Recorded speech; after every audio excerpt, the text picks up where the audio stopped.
Why everyone should go to Huaraz, Peru's most overlooked mountain town by Josh Laskin. It's no secret that Peru's popularity is on the rise. Social media has become inundated with people posing next to llamas, standing in front of the Incan ruins at Machu Picchu, and sipping pisco sours on a sun-baked patio. But in a country of almost 500,000 square miles and astonishing biological diversity, these experiences hardly scratch the surface. Framed by glaciers of the world's second tallest mountain range, the city of Huaraz offers an alternative to the traditional Peruvian tourist circuit. Whether you want to explore the mountains or simply get a more local town feel, Huaraz should be at the top of your list. An Andean city that's much closer to Lima. The Andean city is situated at the foot of the Cordillera Blanca, home to 17 glacier-capped peaks topping 6,000 meters (19,685 feet) in height, making it a popular destination for serious hikers, climbers, and mountaineers.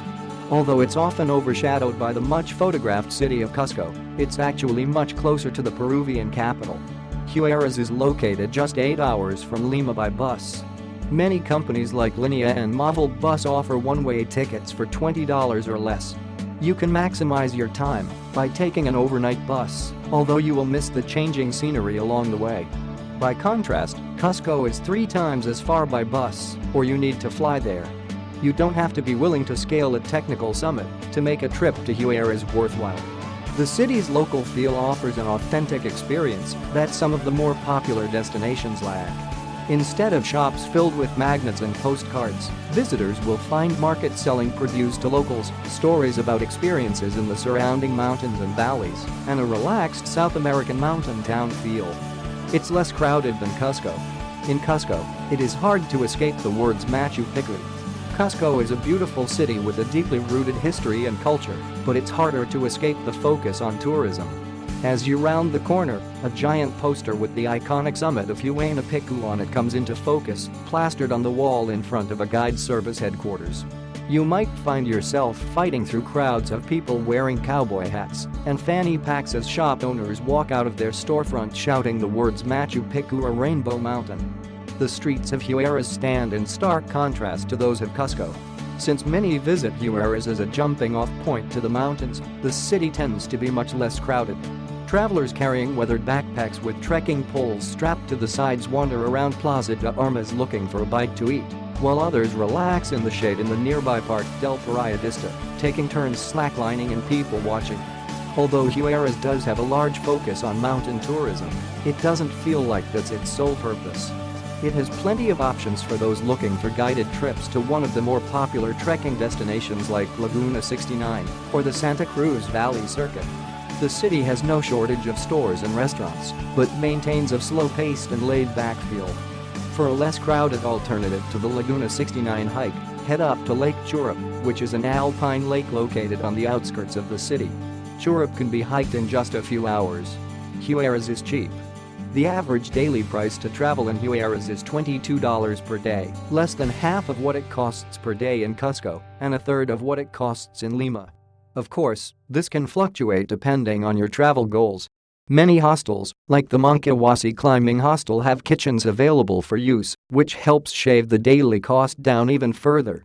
Monkawasi also has an indoor climbing wall, gear rentals, and guide services.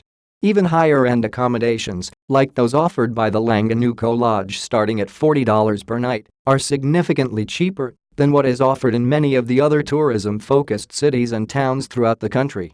Several restaurants offer fixed-price lunch menus for around 5 soles, $1.50, and dinner menus for 10 soles, $3.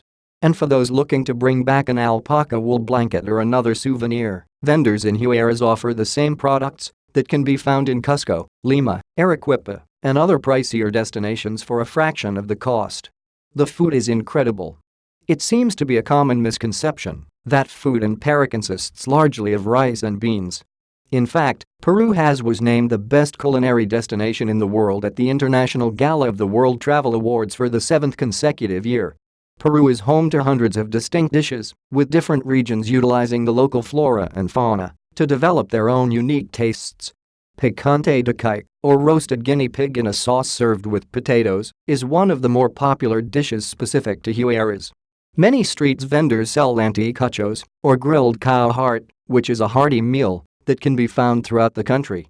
And although it's not specific to Huaraz, pollo a la brasa, or Peruvian rotisserie chicken, is one of the more popular dishes across the country and can be found in many restaurants in Huaraz.